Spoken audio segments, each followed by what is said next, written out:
మన రక్షకుడైన మన ప్రభు అయిన యేసుక్రీస్తు నామంలో మీ అందరికీ కూడా హృదయకాల శుభములు తెలియజేస్తా ఉన్నాను. దేవుని మా కృపను బట్టి మరొక దినము చూసే ధన్యత దేవుడు తన కృప చేత మనకు అనుగ్రహించి మనల్ని సజీవులకలు పెట్టిన దేవాది దేవుడైన మన ప్రభు అయిన యేసుక్రీస్తుకు కృతజ్ఞతాస్తుతులు చెల్లిస్తా ఉన్నాను. ప్రియ దేవుని సంగమా, దేవుని ప్రజలరా, ప్రతి హృదయ కాలము మనం చూడగలుగుతున్నామంటే దేవుని ఉచితమైన కృప చేత దేవుడు మనల్ని జ్ఞాపకము చేసుకుంటున్నాడు అనే సత్యాన్ని జ్ఞాపకము చేసుకొని దేవునికి కృతజ్ఞతాస్తుతులు చెల్లించి దేవునిని మహిమపరిచి దేవుని ఘనపరిచి మన హృదయపూర్వకంగా దేవునికి కృతజ్ఞతాస్తుతులు చెల్లించుట ఎంతో మంచిది అనే సత్యాన్ని జ్ఞాపకం చేసుకోవాలి. హృదయ కాలపు దేవుని యొక్క వాక్యము ధ్యానించే కంటే ముందు మన జీవితాలు ఎలా ఉన్నాయి మనల్ని మనం ఒకసారి పరిశోధించుకుందాము. దేవుని చిత్తంలో జీవిస్తున్నామా, లోకానుసారంగా జీవిస్తున్నామా? ఒక్కసారి మనల్ని మనం పరిశోధించుకొని వాక్యంలోకి వెళ్దాము. ఎందుకంటే మన జీవితాలు దేవుని సన్నిధి నుంచి ఎంతో దూరంగా మనుషులు ఈ హృదయకాలం ఈ మాటలు వింటుండగా ఎంతోమంది దేవుని సన్నిధి నుంచి దూరంగా వెళ్ళిపోతూ లోకానుసారంగా జీవిస్తూ పాపంలోనే బ్రతుకుతూ పాపంలోనే చనిపోతూ నిత్య నరకానికి వెళ్ళిపోతూ ఉన్నారు. ప్రియ దేవుని సంగమా, దేవుని ప్రజల దేవుడే తెలియజేస్తూ ఉంటాడు. ప్రజలందరూ పాపం చేస్తే నా మాట వినకుండా నేను ఎన్ని గొప్ప కార్యాలు వారి జీవితంలో జరిగించినా కానీ మర్చిపోతూ వారు తిరిగి లోకానుసరంగా జీవిస్తున్నారనే మాట హృదయకాలము వాక్యము ద్వారా దేవుడు మనందరి జీవితాలు మరొకసారి జ్ఞాపకము చేస్తున్నాడనే సత్యాన్ని జ్ఞాపకము చేసుకోవాలని ప్రభు పేరట తెలియజేస్తా ఉన్నాను. అనౌన్స్మెంట్ ఆఫ్ జడ్జ్మెంట్, ప్రకటించబడిన తీర్పు. అనౌన్స్మెంట్ ఆఫ్ జడ్జ్మెంట్ అనే అంశం ఈ హృదయ కాలపు ధ్యానించబోతా ఉన్నాము. యెషయా గ్రంథము 1వ అధ్యాయము 1వ వచనం నుంచి 7వ వచనం వరకు వాక్య భాగాన్ని హృదయ కాలపు ధ్యానించబోతా ఉన్నాము. వాక్యాన్ని జాగ్రత్తగా విని దేవుడు చేస్తున్న హెచ్చరికలు గమనించి ఒకవేళ నువ్వు ఇంకా పాపంలోనే దేవుని సన్నిధి నుంచి దూరంగా తొలగిపోయినట్టయితే హృదయ కలము దేవుడి రీతిని వాక్యము ద్వారా మాట్లాడుతూ ఉంటాడని సత్యాన్ని జ్ఞాపకం చేసుకున్నాడు. ఎందుకంటే మన హృదయాలు దేవుని వైపు ఉండకుండా మన సొంత కార్యాలపై మన లోకాశల వైపు వెళుతున్నావేమో హృదయ కాలము. ఒకసారి వాక్యాన్ని విని ఒకవేళ నీలో అలాంటి పాపంలో నువ్వు జీవిస్తున్నట్టయితే ఇది మంచి సమయము, అనుకూల సమయము. తిరిగి దేవుని సన్నిధికి రావడానికి దేవునికి ఒక అవకాశం ఇస్తున్నాడనే సత్యాన్ని జ్ఞాపకం చేసుకోవాలని ప్రభు పేరిట తెలియజేస్తా ఉన్నాను. ఆమోజు కుమారుడైన యెషయాకు కలిగిన దర్శనం ఇదే. ఆమోజు కుమారుడైన యెషయాకు కలిగిన దర్శనం ఇదే. యెషయా గ్రంథము 1వ అధ్యాయంలోనే దేవాది దేవుడు కొన్ని హెచ్చరిక మాటలు ఇక్కడ తెలియజేస్తూ ఉంటాడు. ప్రియ దేవుని సంగమా, దేవుని ప్రజలరా, దేవుడు తెలియజేసిన మాటను గమనించినట్టయితే ప్రజలందరూ కూడా దేవుని సన్నిధి నుంచి దూరం అవుతున్నారు అనే మాట ఇక్కడ జ్ఞాపకం చేస్తా ఉన్నారు. నిజమే, పై మటుకు క్రైస్తవులుగా పిలువబడుతున్నాము. పుట్టిన మొదలుకొని క్రైస్తవులుగా చెప్పుకుంటున్నాం. మనం ఎలా జీవిస్తున్నామో ఒకసారి మన హృదయాన్ని ఒకసారి పరిశోధించుకోవాలి. ప్రతి ఒక్క మానవుని యొక్క హృదయంలో తన చేస్తున్న తప్పును, చేస్తున్న పాపము ఎప్పుడు కూడా ప్రశ్నిస్తూనే ఉంటుంది. లోకానికి తెలియకపోవచ్చు, నీ బంధుమిత్రులకు తెలియకపోవచ్చు, నీ రక్త సంబంధులకు తెలియకపోవచ్చు, నీ సొంత వారికి తెలియకపోవచ్చు. కానీ చూచుచున్న దేవునికి నీకు మధ్యలో నువ్వు చేస్తున్నది తప్పు, పాపము అన్నది నిన్ను ప్రశ్నిస్తూనే ఉంటుంది. ఎందుకంటే పాపము అన్నది ఎప్పుడు కూడా మనల్ని ప్రశ్నిస్తుంది అనే సత్యాన్ని జ్ఞాపకం చేసుకోవాలని ప్రభు పేరట తెలియజేస్తా ఉన్నాను. అందుకే అంటాడు కదా, 51వ దావీదు కీర్తనలో అంటాడు, పాపం అన్నది నా ముందు నాకు కనబడుతున్నది అనే మాట జ్ఞాపకం చేస్తాడు. నిజమే ప్రియ దేవుని సంగమా, దేవుని ప్రజలరా, ఎవరి పాపము వారికి భారంగా ఉంటుంది. వారిలో ఆ పాపం ఉన్నప్పుడు నెమ్మది ఉండదు. ఆ పాపం ఉన్నప్పుడు ఆ తల మీదంతా ఏదో భారంగా ఉంటుంది. ఎందుకంటే తన జీవితము తనకు తెలుసు. తను ఎక్కడ తప్పు చేస్తున్నాడో తెలుసు, ఎక్కడ పాపం చేస్తున్నాడో తెలుసు, ఎలా పాపంలో బ్రతుకుతున్నాడో తెలుసు. కాబట్టి అతనికి నిత్యము అది భారంగా ఉంటుందనే సత్యాన్ని జ్ఞాపకం చేసుకోవాలని ప్రభు పేరిట తెలియజేస్తాను. 2వ వచనంలో యెహోవా మాట్లాడుచున్నాడు. ఈ హృదయ కాలము దేవుడు మన అందరితో మాట్లాడుతున్నాడు వాక్యము ద్వారా. ఏమంటున్నాడంటే, యెహోవా మాట్లాడుచున్నాడు, ఆకాశమా ఆలకించుము, భూమి చెవియొగ్గుము. నేను నా పిల్లలను పెంచి గొప్పవారిగా చేసి తిని వారు నా మీద తిరగబడి ఉన్నారు. దేవుడు మాట్లాడుతున్న మాట. ప్రియ దేవుని సంగమా, దేవుని ప్రజలరా, ఆకాశమా ఆలకించుము భూమి చెవియొగ్గుము. నేను నా పిల్లలను పెంచి గొప్పవారుగా చేసి తిని వారు నా మీద తిరగబడుచున్నారు. ఈరోజు ఎంతోమంది దేవుని ఆశీర్వాదాలు పొందుకొని దేవుడు ఉన్నత స్థానంలో వారిని దీవించి ఆశీర్వదించి మంచి ఉద్యోగము దేవుడు అనుగ్రహించి వారి రాకపోకలంతా కూడా దేవుడు కాపాడుతూ దేవుడు దీవిస్తుండగా ఎంతోమంది దేవుని ఆశీర్వాదాలు పొందుకొని దేవుని యొక్క గొప్ప ఆశీర్వాదాలు పొందుకున్న తర్వాత వెనుకకు తిరిగి చూస్తూ లోకాశల వైపు వెళ్తూ ఉన్నారు. హృదయ కలబు దేవుడు వాక్యము ద్వారా మాట్లాడుతూ ఉన్నాడు. ఎద్దు తన కామాందు నెరుగును, గాడిద తన సొంత దొడ్డిని తెలుసుకును. ఇజ్రాయేలుకు తెలివి లేదు, నా జనులు వేచింపరు. ప్రియ దేవుడి సగ్గ దేవుని ప్రజలరా, ఒక ఎద్దు కానీ ఒక గాడిద కానీ అది ఉదయకాలము బయటికి తీసుకొచ్చిన తర్వాత అది మేత వేసుకున్న తర్వాత అది సాయంకాలము తిరిగి తన గృహాలకు వెళుతుంది. కానీ ఇజ్రాయేలుకు తెలియలేదు. వారు ఎప్పుడు కూడా నా సన్నిధి నుంచి వారు తొలగిపోయి తిరిగి రాకుండా ఎంతోమంది ఈరోజు వారి జీవితాలలో శరీరాశపై, నేత్రాశపై, జీవపు డంబములపై వాటి వైపు చూస్తూ లోకాశల వైపు జీవిస్తూ దేవుని సన్నిధి నుంచి తొలగిపోయిన వారు ఎంతోమంది ప్రజలు ఉన్నారు. అందులో మనం కూడా ఉండవచ్చు. ఎందుకంటే మనం పైకి భక్తిగా నటిస్తాము, దేవుని యందు భయభక్తులలో జీవితం నటిస్తాము. కానీ మన ఆత్మీయ జీవితంలో ఎప్పుడు కూడా దేవుని సన్నిధి నుంచి పై మట్టుకు మాత్రము, నోటి మాటల మట్టుకు మాత్రమే భక్తి, ప్రేమ ఇవన్నీ కూడా నటిస్తాము. కానీ మన హృదయానుసరంగా చూస్తే మనం ఎంతో పాపంలో జీవిస్తున్నామనే సత్యాన్ని జ్ఞాపకం చేసుకోవాలని ప్రభు పేరట తెలియజేస్తూ ఉన్నాను. ఈ పాపిష్టి జనము యేసయ్య చెప్తున్న మాటలు గమనించినట్టయితే, పాపిష్టి దుష్టభరితమైన ప్రజలారా, దుష్టాత్వంను చేరువైన పిల్లలారా, మీకు శ్రమ. వారు యెహోవాను విసరించి ఉన్నారు, ఇజ్రాయేలు యొక్క పరిశుద్ధ దేవునిని దూషించి ఉన్నారు, ఆయనను విడిచి తొలగిపోయి ఉన్నారు. యేసయ్యను విడిచి తొలగిపోయిన వారు ఉన్నారు. ప్రియ దేవుని సంగమా, దేవుని ప్రజలారా, ఈ హెచ్చరికలన్నీ కూడా హృదయ కలవు దేవుడు మాట్లాడుతూ ఉన్నాడు. వాక్యము ద్వారా హృదయ కాలపు దేవుడు మనతో మాట్లాడుతూ ఉన్నాడు అనే సత్యాన్ని జ్ఞాపకం చేసుకోవాలి. పాపిష్టి జనమా, దుష్టభరితమైన ప్రజలారా, దుష్ట సంతానమా, చెరిపోయిన పిల్లలారా, మీకు శ్రమ. వారు యెహోవాను విస్తరించి ఉన్నారు, ఇజ్రాయేలు ఒక పరిశుద్ధ దేవునిని దూషించుతురు, ఆయనను విడిచి తొలగిపోయి ఉన్నారు. హృదయ కలబెత్తు 10 ప్రజలు పాపంలోనే బ్రతుకుతూ, పాపంలోనే జీవిస్తూ, చివరికి పాపంలోనే మరణిస్తూ నిత్య నరకానికి పోవడము ఎంతోమందిని చూస్తూ ఉన్నాము.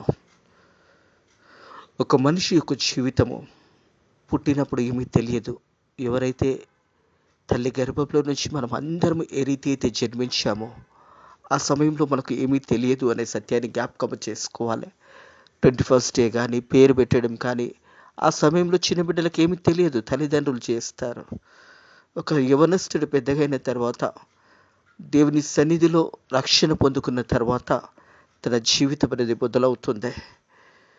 వివాహం సమయంలో ప్రకటనలు చేపించి, మరి ఆ తర్వాత వివాహ ప్రమాణాలు చేసిన తర్వాత, వివాహం చేసుకున్న తర్వాత దేవుడు వారికి ఇచ్చిన ఉన్నతమైన జీవితాన్ని, దేవుడు వారికి ఇచ్చిన ఉద్యోగాన్ని బట్టి కృతజ్ఞతాపూర్వకంగా ఉండవలసిన వారు దేవుని సన్నిధి నుంచి తొలగిపోయి, దేవుడు గర్భఫలాన్నిచ్చి, దేవుడు దీవించి ఆశీర్వదించిన తర్వాత దేవుని సన్నిధి నుంచి తొలగిపోయి ఎంతోమంది తమ జీవితాలు మధ్యాంతరంగానే ముగిస్తూ, దేవుని పిలుపు వరకు కూడా వేచి ఉండకుండా ఆత్మహత్యలు చేసుకుంటూ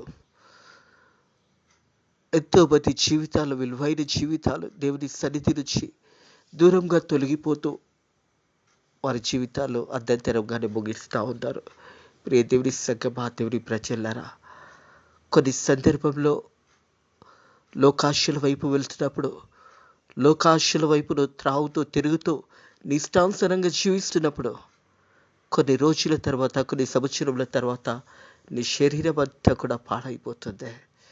భయంకరమైన పాపం అనేది నీ జీవితంలో నిలిచిపోతుంది. ఆ సమయంలో నీ శరీరం అంతా కూడా బలహీనపరచబడుతుంది. ఆ సమయంలో ఈ లోకం నుంచి నువ్వు వెళ్ళిపోవాల్సి వస్తున్నప్పుడు ఏమి వదిలేసి వెళుతున్నావో ఒక్కసారి ఆలోచించండి. ఒక మనిషి పుట్టినప్పుడు ఏమీ తెలియదు, జీవించిన తర్వాత ఏమీ తెలియదు, కానీ చనిపోయిన తర్వాత తన జీవితం అంతా కూడా బయటికి వస్తుంది. అది వాక్యం అంటుంది, ఒకని జన్మదినము కంటే మరణ దినం ఎంతో మేలు. నిజమే, ఒక మనిషి జన్మించినప్పుడు ఏమీ తెలియదు, కానీ తన జీవిత విధానం అన్నది, జీవించిన విధానం అన్నది తను చనిపోయినాకనే తెలుస్తుంది అనే సత్యాన్ని జ్ఞాపకం చేసుకోవాలి. ఇక్కడ దేవుడు పలుకుతున్న మాట, పాపిష్టి జనమా, దుష్టభరితమైన ప్రజలారా, దుష్ట సంతానమా, చెరిపోయిన పిల్లలారా, మీకు శ్రమ. వారు యెహోవా సన్నిధిని విసర్జించి ఉన్నారు. ఇజ్రాయేల్ ఒక పరిశుద్ధ దేవుని దూషించారు, ఆయనను విడిచి తొలగిపోయినారు. నిత్యము తిరుగుబాటు చేయొచ్చు, మీరు ఎలా ఇంకా కట్టబడుదురు అనే మాట జ్ఞాపకం చేయబడుతుంది.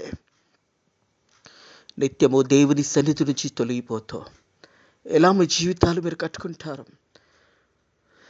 పాపంలోనే జీవిస్తూ, పాపంలోనే బ్రతుకుతూ, పాపంలోనే మీ జీవితాలు సాగిస్తున్నారు అనే మాట జ్ఞాపకం చేస్తా ఉంటాడు. ప్రియ దేవుని సంఘం, ప్రతి వాడు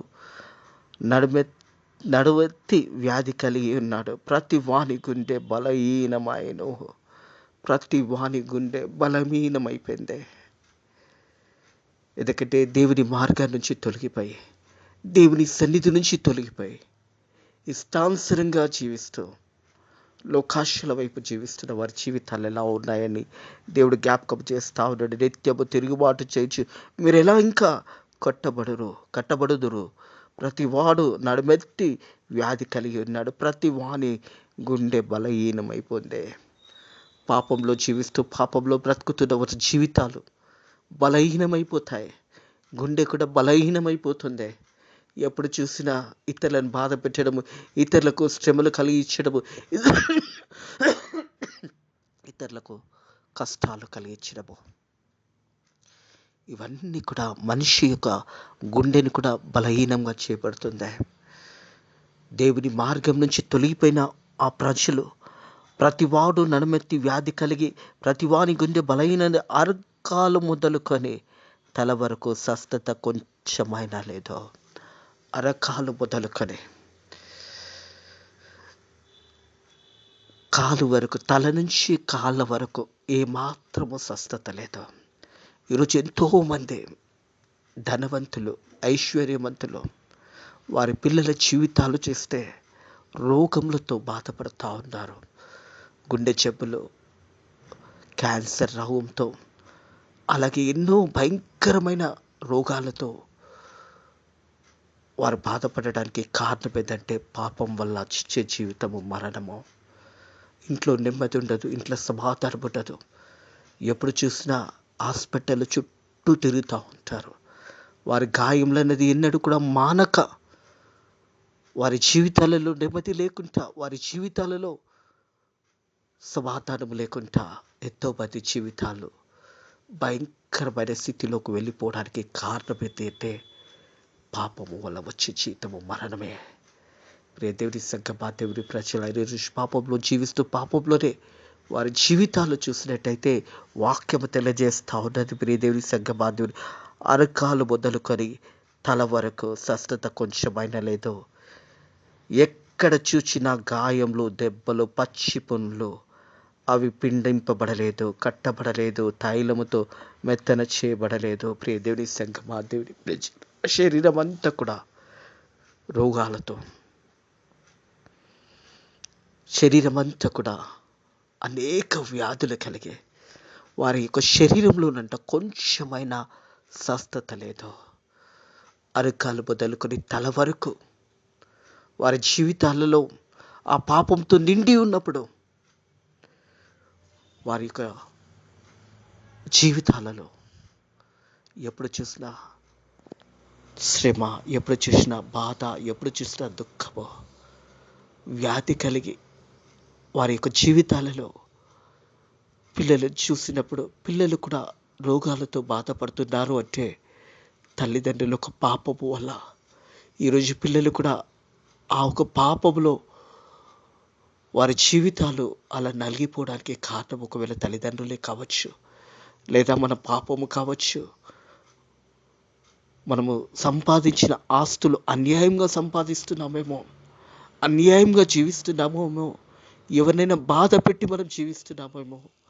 అలాగే దేవునిని మర్చిపోయి నీ ఇష్టానుసారంగా నువ్వు జీవిస్తున్నావేమో. హృదయకాలం ఒక్కసారి నిన్ను పరిశోధించుకోవాలని ప్రభు పేరిట తెలియజేస్తా ఉన్నాను. ప్రియ దేవుని సంగమా, దేవుని ప్రజలరా, ఎప్పుడైతే పాపము వల్ల వచ్చే జీతము మరణము, అలాగే అనేక వ్యాధులు, అనేక రోగాలు కుటుంబంలో ఉంటున్నాయి అంటే కారణము పాపమే. ఆ పాపం అక్కడితో వెళ్ళిపోతావు, దేశంలో కూడా పాడైపోతాయి. దేశంలో కూడా ప్రజలందరికీ అనేకమైన భయంకరమైన వ్యాధులు రావడానికి కారణం కూడా పాపమే కావచ్చు. ప్రియదేవుని సంగమా, మీ దేశము పాడైపోయిన, మీ పట్టణంలో అగ్ని చేత కాల్చబడి ఉన్నాయి. మీ దేశము పాడైపోతుంది.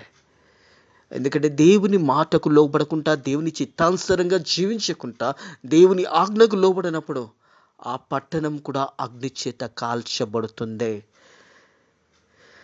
జనవరి మాసంలో లాస్ ఏంజెల్లో జరిగిన సంఘటనను జ్ఞాపకం చేయబడుతుంది. వారు ఒక పెద్ద మీటింగ్ పెట్టుకొని ఆ ఫిలిం ఇండస్ట్రీ అంతా కూడా మేమే గొప్పవారము, మేము ఇవన్నీ మేమే సృష్టించుకున్నాము, మా వల్ల కలిగినాయి అని మార్కులు వేసుకుంటూ సృష్టికర్త అయిన దేవుని దగ్గరకు వచ్చినప్పుడు 0 మార్కులు వేశారు. దేవుడు మాకేమీ చేయలేదు, మేమే పట్టణంని కట్టుకున్నాము అని విర్రవేగి మాట్లాడారు. ప్రియ దేవుని సంగమా, దేవుని ప్రజలరా, లాస్ ఏంజెల్ పట్టణం అంతా కూడా కాల్చబడింది. కారణము దేవునిని మర్చిపోయి, దేవుడు చేసిన కార్యాలను మర్చిపోయి, మేమే సమస్తము చేయగలిగినాము అని హాలీవుడ్ ఫిలిమ్స్ని, డిస్నీ ల్యాండ్ని మేమే నిర్మించుకున్నాము అని వారు మార్కులు వేసుకొని దేవునిని అవమానపరిచారు. దేవుడు మాకేమీ చేయలేదు అని దేవునికి 0 మార్క్స్ వేసిన 2వ రోజే లాస్ ఏంజెల్ పట్టణం అంతా కూడా అగ్ని చేత కాల్చబడింది. మొత్తము బూడిదైపోయింది. అప్పటి వరకు సంపాదించిన కోట్ల రూపాయలు బూడిది పాలైపోయినాయి. వారి కార్లు, వారి బంగ్లాలు, వారి విల్లులు సమస్తము కాల్చబడింది. అందుకే దేవుడి వాక్యం ఏమంటుంది? మీ దేశము పాడైన, మీ పట్టణంలో అగ్ని చేత కాల్చబడి, మీ ఎదట అన్యులు మీ భూమిని తీసుకొనిచున్నారు. మీ ఎదట అన్యులు మీ భూములు, అన్యులు వారు మీ అన్ని కూడా దోచుకుంటారు ఒక దినము. అలాగే కింది వచ్చినపు చూసినట్టయితే, మీ ఎదట అన్యులు మీ భూమిని తీసివేయుచున్నారు. అన్యులకు తటస్థించి నాశనం వలె అది పాడైపోయిను అనే మాట జ్ఞాపకం చేయబడుతుంది. ప్రియ దేవుని సంగమా, దేవుని ప్రజలరా, పాపం వల్ల మన జీవితాలు, మన పిల్లల జీవితాలు రోగములతో, అనేకమైన వ్యాధులతో, కొత్త వ్యాధులు వస్తాయి. తల నుంచి అరకాల వరకు ఇంత కూడా స్వస్థత ఉండదు. ఆ పుండ్లు పచ్చి పుండ్లుగా ఉంటాయి. ఎప్పుడు చూసినా నొప్పి, ఎప్పుడు చూసినా బాధ, ఎప్పుడు చూసినా శ్రమ కారణము. అందుకే అంటున్నాడు కదా, యెహోవా మాట్లాడుచున్నాడు, ఆకాశమా ఆలకించుము, భూమి చెవియొగ్గుము, నా పిల్లలు పెంచి గొప్పవారుగా చేసి తిని వారు నా మీద తిరగబడి ఉన్నారు. వారందరూ కూడా తిరగబడిన వారందరికీ కూడా శ్రమ వస్తుంది. అరికాలు మొదలుకొని తల వరకు ఏమాత్రము స్వస్థత ఉండదు, ఏమాత్రము శరీరంలో స్వస్థత ఉండదు. ప్రియ దేవుని సంగమా, దేవుని ప్రజలరా, దేవుని వాక్యం వైపు తిరిగి మన జీవితాలు మనం కట్టుకున్నట్టయితే, యోహాను సువార్త 1వ అధ్యాయము 9వ వచనము ప్రకారము, ప్రియ దేవుని సంగమా, దేవుని ప్రజలరా, నువ్వు దేవుని వైపు తిరిగినట్టయితే నీ పాపాలు క్షమించబడతాయి అనే సత్యాన్ని జ్ఞాపకం చేసుకోవాలని ప్రభు పేరిట తెలియజేస్తా ఉన్నారు. యోహాను రాసిన పత్రిక 1వ అధ్యాయం 9వ వచనము, మన పాపములు మనం ఒప్పుకునే యెడల ఆయన నమ్మదగినవాడు, నీతిమంతుడు గనక ఆయన మన పాపములను క్షమించి సమస్త దుర్నీతి నుంచి మనల్ని విడిపిస్తాడు. ఒక గొప్ప అవకాశం ఉన్నది. ఈ కాలం కూడా యేసయ్య తండ్రి కుడి పార్శ్వంలో కూర్చొని 2 చేతులు చాపి నిన్ను నన్ను పిలుస్తా ఉన్నాడు. నువ్వు ఎంత పెద్ద పాపివైనా కానీ ఒక శుభవార్త నీకు వినపడుతుంది. నీ పాపాలను క్షమించడానికి యేసయ్య సిద్ధంగా ఉన్నాడు.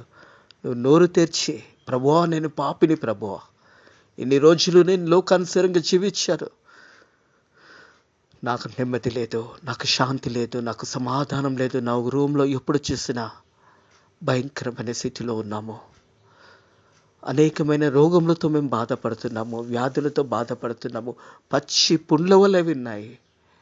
యేసయ్య అవును ప్రభువా నేను పాపం చేశాను, నా పాపంలో క్షమించు అని నువ్వు ప్రార్థన చేసినట్టయితే కలబేసే నీ పాపాలు క్షమించడానికి సిద్ధంగా ఉన్నాడు.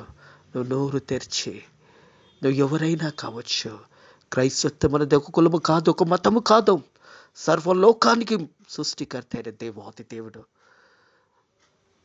కాలము నువ్వు ఒకవేళ నువ్వు పాపంలో బ్రతుకుతున్నట్టయితే 51 దావీదు కీర్తన, దావీదు తన పాపం చేసినప్పుడు ప్రాయశ్చిత్తం పొందుకున్న కీర్తన.